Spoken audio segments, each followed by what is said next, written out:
Mantika na guys.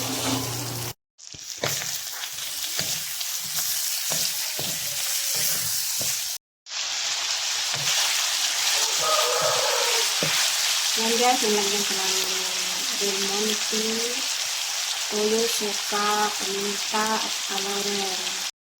So guys, ito na yung pork humba ko. Nilagyan ko yan ng black beans, asukal konti lang, at saka ay pineapple.